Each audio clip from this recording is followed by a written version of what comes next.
Good evening, everyone, and welcome to Town Hall Tuesday here on the Fox 13 Facebook page. It is 6:30 Mountain Time here in Utah, and we are happy to be coming to you live from the Fox 13 newsroom. Every Tuesday, we are bringing you, as part of our Rebound initiative, the opportunity to ask questions live to the experts who can answer them. Everything in regard to COVID-19 and our rebound from this pandemic. Tonight, we are talking with Val Hale, who is the Executive Director of the Governor's Office of Economic Development, and Derek Miller, who is President and CEO of the Salt Lake Chamber. And they are here to answer your questions in regard to small business and how you get back going again if you own a small business, if you work at a small business, if you are a customer of a small business. We anticipate having a lively discussion here. Joining me on my left is, you know her, you love her, you can't live without her, my co-anchor, Kelly Chapman. Hello, Bob. Hi. Derek and Val. Hi. I kind of feel like Brady Bunch, you know, look down, look to the side. Glad to be here to help small business owners and answer some of your questions. If you do have one, start to post them in the comment section of this live video. We'll be scrolling through and we will help you out tonight. To start us off, as we are waiting for more people to join us here on this Town Hall Tuesday, we want to get going with the questioning right away. And gentlemen, we'll let you decide who answers this first question, but that is this. Utah ranks right now #1 in the country in Paycheck protection loans and the amount as a percentage of eligible payroll. Now that's according to the Utah Bankers Association. They say that 71.3%, a little more than 70% of eligible Utah small businesses have received or have been approved for a loan. But that leaves at least 29% still out there hanging, those that are eligible. Gentlemen, what do we do for those 29% that are still out there? Well, Bob, I'd be happy to jump in, and then I'm sure Val will be able to back clean up and catch some of the things that I missed. But maybe we ought to provide a little bit of context to your listeners just so that they understand how important these numbers are. 90% of all Utah businesses are small businesses. So that's pretty remarkable. So when we say that small business is the backbone of Utah's economy, we really mean it. And that's why it was so devastating when this pandemic hit, to see so many small businesses impacted. And more importantly, we should always remind ourselves what we're really talking about is people.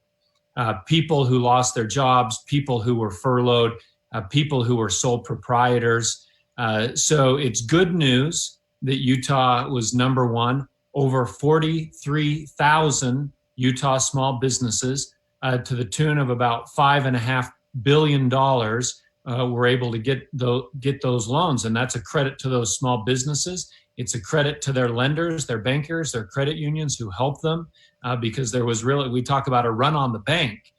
This was quite literally a run on the bank with every business out there trying to get one of these loans. But you've asked an important question. What about the 29% of businesses who don't have them? And I think it's probably a factor of a few things. #1, there are some businesses that just aren't interested in getting those loans. They're nervous about whether or not that portion of that loan will be forgiven.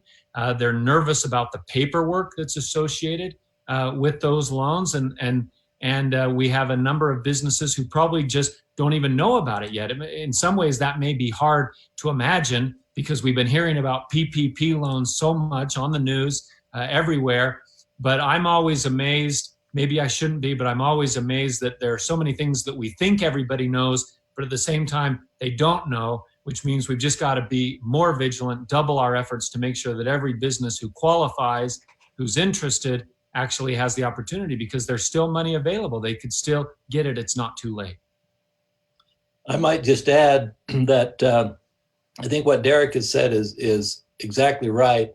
There are also businesses out there who aren't suffering right now, who are doing very well, surprisingly. So we have kind of two economies, those that are doing well. We have some small businesses that are thriving. I heard of a restaurant that had their best month ever in March. Now go figure that. We think that restaurants are hurting, but in this particular case, this restaurant had their best month ever. So I think there are some who aren't applying because they're doing quite well and they don't necessarily need it. We're talking about small businesses here, Val and Derek. What about sole businesses, meaning an individual and it's only them to make a living? We do have a question from Salt and Butter Soap Kitchen. They make artisan soap and skincare. She's saying that she's interested in options and ways to support the more mobile small businesses, which depend on being able to be at markets. For their business traffic, the lion's share of her business is direct to consumer in pop-up markets and boutiques.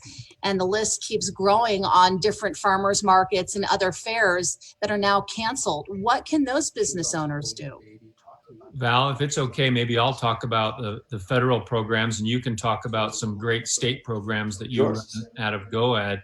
But the first thing I want to stress is even if you're a sole proprietor, even if it's just you, even if you are your only employee, you still qualify for this federal relief that was passed by Congress and signed by the president.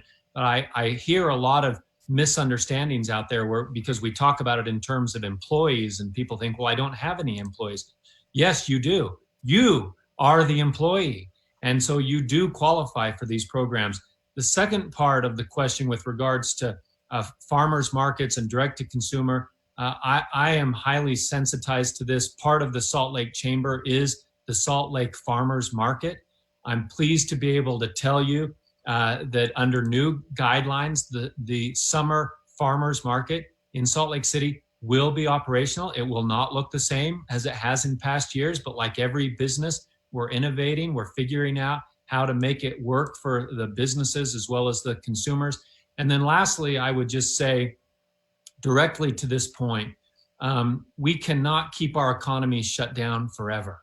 There's no amount of federal money that could be paid in order and still keep our economy closed. That's why I'm so grateful to the people of Utah who've been vigilant by and large in social distancing, in other hygiene practices. That is what has allowed us to move from red to orange, to open up segments of our economy that were closed. We are on track, again, because of the personal responsibility of Utahns to start looking at moving from orange to yellow, low risk phase in just the next couple of weeks. If we continue to do things right, we'll be looking at green this summer, which is going to help her business and many more. I might add that the state has had a couple of programs to help small businesses. We had $12 million that we offered some small business loans, and we helped about 1,200 businesses through that process. I guess it was over 2,000 businesses. And just day before yesterday, we initiated a program that was created by the legislature where they're offering $40 million of relief to any small business that's fewer than 100 employees that pays rent for office space. And that includes sole proprietors. So anybody who has fewer than 100 employees who pays rent and has suffered at least 50% loss in revenues over one of the last couple of months is eligible to apply for this relief that can pay up to $10,000 or 1 month's rent, whichever is less. And so it's a great program. We've had just over 2,000 businesses apply in the first 2 days. We have $40 million available, and there's still a lot of room there. So businesses, if they're a small business, they should apply if they meet those criteria. We want to welcome those of you who are joining us now here on Town Hall Tuesday. We are talking about small businesses and answering questions in regard to small business owners, their employees, their patrons, and trying to help small business turn that dial. We can't flip the switch, but we can turn the dial to get back to business as usual. That's not going to happen right away, of course, but for those of you who are joining us, we're trying to give you a little bit of insight. Joining us is the Executive Director of the Governor's Office of Economic Development, Val Hale, and the President and CEO of the Salt Lake Chamber, Derek Miller, and they are answering your questions. We encourage you to write your questions on this thread. We are live right now at 6:40 Mountain Time in Utah and are excited to take your questions. One question that came into us a little earlier, gentlemen, has to do with gig workers. In particular, Marty Olson, who teaches chess in I believe the Salt Lake School District, because of because school was, the classes were canceled, Marty and his operation has dropped off significantly. He usually runs, and I'm sorry, Marty, I don't know if you're a woman or a man, forgive me. But Marty usually teaches chess and has chess clubs over the summer. All of that is reduced as well. Marty doesn't know whether to apply, where to apply to make up for the income that he or she is going to be missing. Either of you have an answer for it? Well, I'll start out on this. I think a lot of those gig workers have really suffered in this economy. It's been really difficult because many of their clients and jobs just dried up and went away. I don't have necessarily a great answer for him, especially where I think a lot of people are taken care of with unemployment insurance and other things. These gig workers are facing a really difficult time right now. And Derek may have more information about some of the programs that are available, would be available for Marty. Well, here's the good news for Marty. And this falls in the same category of what I was saying earlier about those sole proprietors, that sometimes there's miscommunication out there about who qualifies and who doesn't. But part of the CARES Act, that was the act that created those PPP loans that we were talking about earlier. In addition to that, it changed in an unprecedented way who can qualify for unemployment insurance.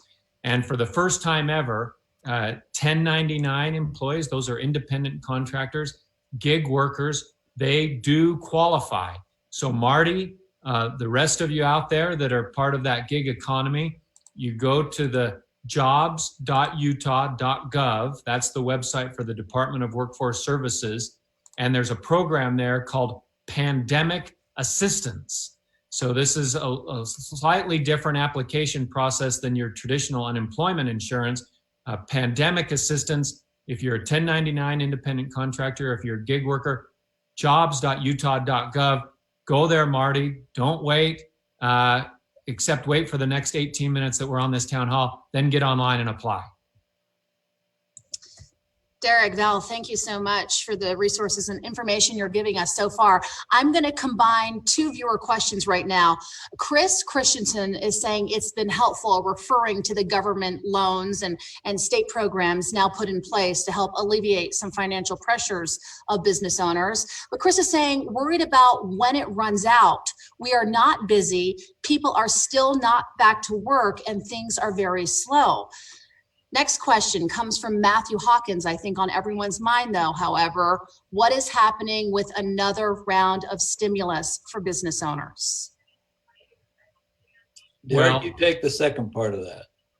I always like to say that it's one thing for a business to open its doors. It's another thing for a consumer, a customer to feel confident enough to walk through those doors.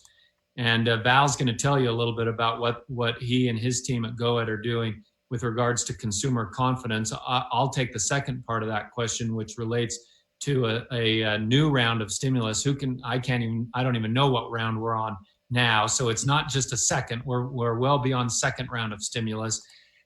What we heard today from the Speaker of the House, the US Congress, Representative Congresswoman Nancy Pelosi, Speaker Pelosi said she's offering a multi-trillion-dollar proposal. But it sounds like most of that money is she would give to state and local governments.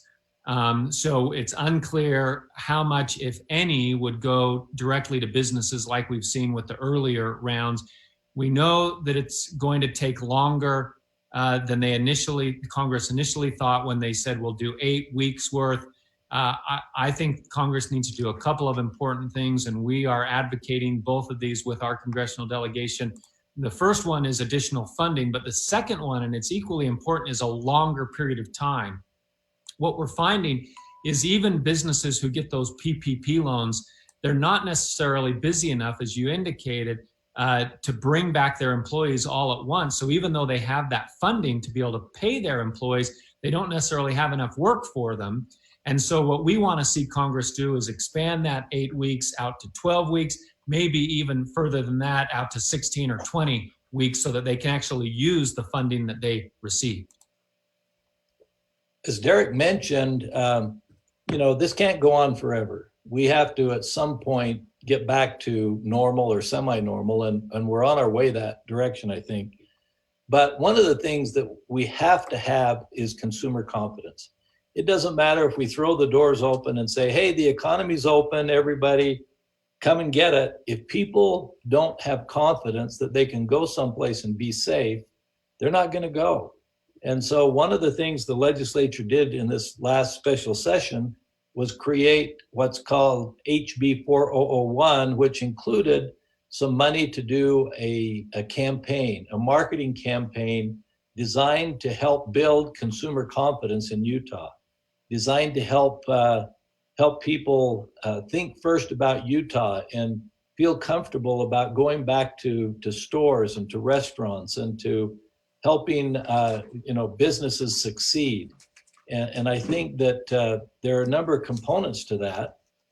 Number one, businesses need to make sure that they're abiding by the standards, because if people go into their businesses and don't feel safe, guess what? They'll leave and they're not coming back. I talked to someone the other day who walked into a business and none of the customers were wearing masks, and that person didn't feel safe, and she turned around and walked out and didn't patronize that business. And so we need businesses, as in the employees in the business, to practice good habits. We need customers to practice good habits. We need to make sure that people feel safe when they go out into the community and start interacting with the economy again. And this campaign will be aimed at trying to promote that and encourage people and businesses and others to help do the right thing and create a safe atmosphere so people can get back out in the economy. Gentlemen, we have been talking about ramping up business, and Derek, you mentioned how Congress needs to extend the PPP past 8 weeks to maybe 13 or 26 weeks. For those companies that 8 weeks is not enough, and I'm looking here at Janine Schiffman, who runs a dance studio down in Highland, Utah, the Point Academy. She says, I may now need to rebuild some of my business. Dance studio suggestions. Do you have any for them?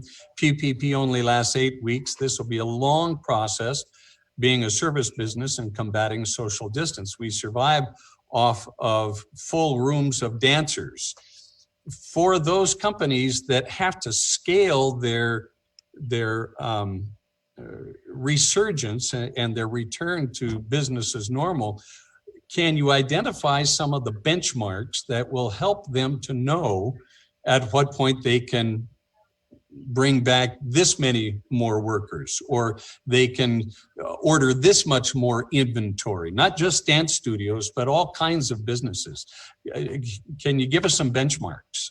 Well, the reality is that nobody is going to tell Janine or Marty or anyone else exactly what they need to do with his or her business. Only they will know that. But there are certainly guidelines and mileposts along the way. And I would direct all of our viewers tonight to the coronavirus.utah.gov website. The business section has a plethora of resources available, frequently asked questions with regards to the PPP loans, the bridge loan that Val talked about earlier, some of the other state and local programs. But in addition to that, you will find at coronavirus.utah.gov two important documents that I want to highlight. The first is the Utah Leads Together plan. That is the plan that's been put together by the Economic Task Force, adopted by the governor. When we talk about red, orange, yellow, green, you can find all of that in the plan. You can see the specifics. But the second document I want to highlight is there is an addendum to that plan. It's about 20 pages long. It was created by industry experts. So we went out to 80 different industry associations, business associations, industry experts, and we said, what are the best practices for your industry? And so this was not an edict from the government. This was not a proclamation from an ivory tower. These were actually business people who are figuring it out. We've compiled those and put them as an addendum to the Utah Leads Together plan. So I'd encourage Janine or anyone else to look at that addendum for those milestones and those guideposts. Very well said. Derek has chaired the Economic Task Recovery Force for the state task force and has done a remarkable job. That's why he's so knowledgeable about all these things. He's had his hand in a lot of different programs and efforts to try to restore our economy.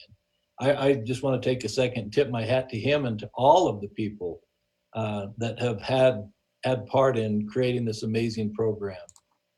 Well, you both are providing a lot of really great information for anybody who's just jumped on Facebook and joining us live now.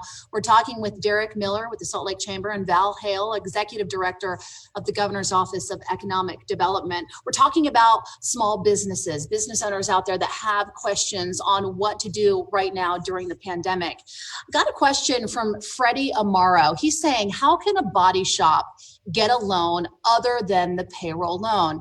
And I know both Derek and Val, you've hit on a couple different programs. And I think in a roundabout way, Freddie, what you're asking is that these are tough times. You're trying to deal with your shop, perhaps employees as well. You're trying to manage things. And there's a lot of information being sent to business owners, even here tonight. If business owners need help navigating through all the programs, through all the resources, where can they go to talk to somebody, perhaps even one-on-one, and to lay it out in front of them? Well, I might start with this one. So as Derek mentioned, the resource page at coronavirus.utah.gov/business has a lot of different programs and resources that are available. If he would like to talk to someone one-on-one, he's free to call the Go-Ed office. I'm happy to talk to him. Other people in our office will be happy to talk to him and share with him some possibilities. I think a lot of that information is out there, but there's sometimes so much that people don't know how to sift through it and don't know how to sort out what is most pertinent to them. I know there are a lot of people that are anxious to help and willing to help. And so go to the website. And if you still are needing information, give us a call. Kelly, one of the things that we created with the Utah Economic Task Force was a team that we call the Rapid Response Team. And there are about 50 individuals. They all volunteer their time. They come from about a dozen different organizations, including the Salt Lake Chamber. We've contributed some volunteer staff hours to this effort, as well as other organizations like Go-Ed, like the World Trade Center Utah, like Economic Development Corporation of Utah, as well as the Small Business Administration Office, the SBA office right here.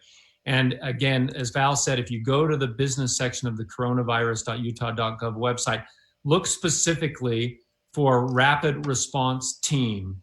This is an individual that will get in contact with you and walk you through these kinds of questions, because what we realized very early on is that, these programs are great, the information is important, but my gosh, when you're a small business, you're working every day just trying to keep your head above water. The last thing that you have is more time to start reading through reams and reams or paperwork or web pages. Sometimes you just want to talk to somebody and have them help you make heads and tails of it. So that's exactly what the Rapid Response Team was set up for. And again, you can find their contact information on the website. An actual live human being will get a hold of you and talk through your individual situation. Yes, Derek, exactly. I think that's what these business owners are looking for. So again, it's the Rapid Response Team. I wrote it down. Give the website again so I could post it later. Coronavirus. coronavirus.utah.gov /business. /business. And then they'll see there the contact information for the rapid response team. Okay, and is it just an online form, or is there a phone number you can give out? There's both a phone number as well as an email you can send. But again, what you're really doing is saying help. Okay. And then somebody's going to call you back and help. Okay. I hate to put you on the spot, Derek. Do you have that phone number by chance? I don't, but next time Val asks a question, I'm going to go look it up. Okay, great. Because I would love to give it to everyone and then write it down so I could repost for everyone later. That will be useful. It's going to become a hot phone number here. Gentlemen, I have a question from Christy Lodmill. She says, I'm a sole proprietor, received a 2K PPP, $2,000 in payroll protection, but I have a part-time employee making too much money to come back on the books. She's receiving unemployment plus $600 a week. She says, I am a non-essential business, closed since March 12th. She's a tasting room. I have not received anything, applied for PUA, nothing, applied for EIDL on the 3rd of April, nothing, and no way to get answers. I'm concerned that my PPP won't meet the requirements to be forgiven. 8 weeks and counting, but I am closed. What do you say to Christy? Well, I'll try that so Derek can look up the phone number. We're hearing that there is a challenge with a lot of business owners, small business owners that are struggling to get some of their employees to come back to work because, quite frankly, the unemployment plus the money that the feds have kicked in of over $600, I think, a week or so, is making it so that they're actually making more money staying home than they did at work. And I've talked to several business owners that express concern about that. Now, technically, I think if the business owner offers them the same job at the same salary and they refuse, they're in danger of losing their unemployment insurance. But it's an interesting challenge that she's facing. And as people are trying to get employees to come back so that they can meet the requirements of the PPP, I don't know exactly what the answer would be for that. Derek may have more to say on that one. Well, it's a challenge, and it was actually one that was recognized by some members of Congress from the very beginning. They were concerned about setting up a framework with the CARES Act that would actually create a perverse incentive for people to stay on unemployment insurance rather than coming back to work because they could get more being unemployed than they could at the job they were working at. We had, as part of our task force, Senator Mitt Romney come on at the very early days of the CARES Act and highlight this very thing. So all I can say is there's certainly a recognition that that's a challenge. There's a recognition that the 8 weeks is a challenge. We, as the chamber, continue to advocate with our congressional delegation. They're all on board, but we're just Utah, so they've got to get some of their colleagues on board with making these changes. But we recognize it's a challenge. And Kelly, if you're ready for the phone number, I've got it. Yes. All right. Everyone get a pen. All right. Ready, Derek. Thank you. 801-532-8080. This is the phone number for the World Trade Center, Utah, where the rapid response team is housed. And as I said, you can also go on the coronavirus website. I just did it myself. It was right there at the top. It was just a contact us, click, send in your information. Do you want to be contacted by email, by text, by phone? You get to choose. So either go on the website and send in that form or call that number, but either will get you to the right place. And again, that rapid response team are individuals trained to help you navigate the different programs that are available to you, and perhaps some that you don't even know about yet, because there is a lot of information out there. And you guys kind of put it exact, Val, when saying you don't have the time, or you need an attorney to kind of sift through all this information. It is a lot. Another question coming from Randall Sheffield Bird, and I think this will help employees as well as employers who are looking out for their employees right now. Randall's asking, can someone answer when will the 13-week extension be finally put into place for the unemployment system? When we get Congress to act.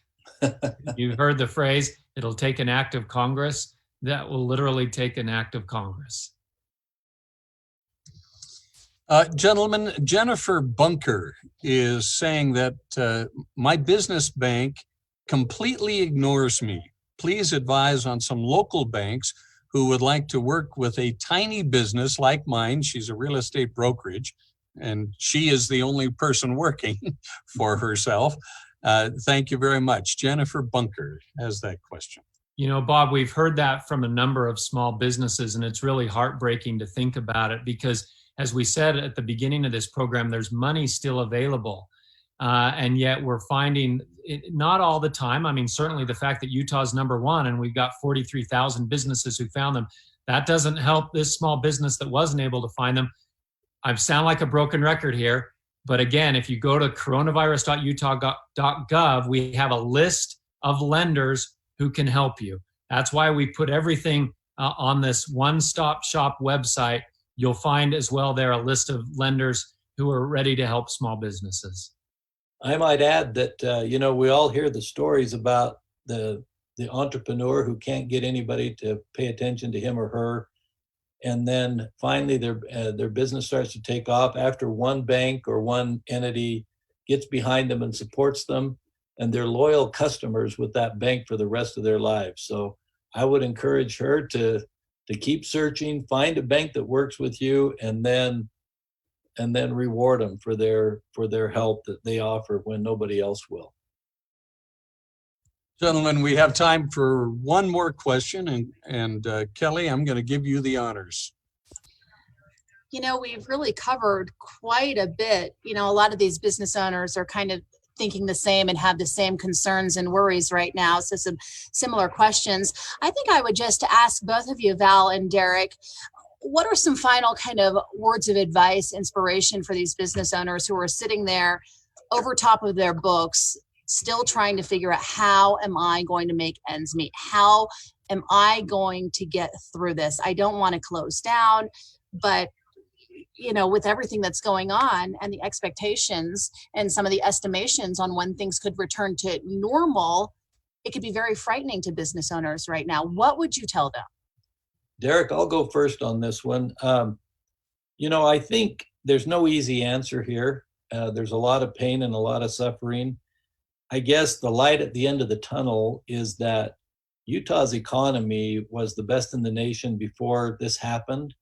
And we have everything in place, and the fundamentals are sound here. So if we can just get through this for the next few months, I think the economy will come out of this strong, and hopefully, over the course of the next, I don't know how long, it will return to normal, or at least a version of normal. And so there's no guarantee that small businesses are going to survive, but I would just encourage them, don't give up just yet, because I think the light at the tunnel gets bigger every day. And if we can just get there, things are going to be fine here in the state of Utah. We are very strong economically, and I think the future's bright, but we've got to get through these dark days. We've got to get through these. And I know for small businesses, that's maybe difficult to think of, but that light is there. Look for it, keep going as long as you can, because once we come out of the tunnel, it's going to be good. And I just want to say amen to what Val said. And, I used to have Val's job at the Governor's Office of Economic Development, and I was there during the last recession that we had in 08 and 09. In some ways, it doesn't seem like that long ago, but in some ways, it seems like a lifetime ago. But the reason I mentioned it was in that context that we sat down when we created our economic development plan for the state. And we set as a goal that Utah would be the #1 performing economy in the United States of America, the largest and fastest growing economy in the world. And people said, boy, that's kind of lofty. I mean, let's just try to be top 10. Can we really be #1? But that was our goal, and we stuck to it. And thanks to a lot of hard work, and thanks to leadership from Val and the Governor's Office of Economic Development currently, he's exactly right. That's where we were. Now, that may sound like cold comfort because we're in a tough time right now in crisis, but we will get through it, and we will be strong, and we'll be #1 again. Gentlemen, thank you both for being with us. This has been Town Hall Tuesday on the Fox 13 Facebook page. We've been coming to you live from Salt Lake City. Each Tuesday for the foreseeable future, we'll be doing these town hall meetings live here on the Fox 13 Facebook page. And we would encourage you to send us your comments, your questions, and suggestions as to what topics you would like to see us handle here on these town hall meetings. It is extremely important that we continue to communicate with one another. I think these forums are extremely valuable. Derek Miller and Val Hale, thank you for agreeing to come on. And thank you for answering these questions of our Facebook friends with candor and honesty. I know all of us are anxious to get answers to our questions as we rebound together. Again, we would encourage you to go to coronavirus.utah.gov/business for any other questions or answers to questions that we have not been able to handle here. And also, if you need help from the rapid response team, the number is 801-532-8080. And those good folks there will do their very best to help you out. Again, our guests, Val Hale and Derek Miller, thank you so much for being with us. Kelly, thank you for joining us alongside me on these town hall meetings. And we look forward to getting your comments, your questions, and suggestions in the days and weeks ahead.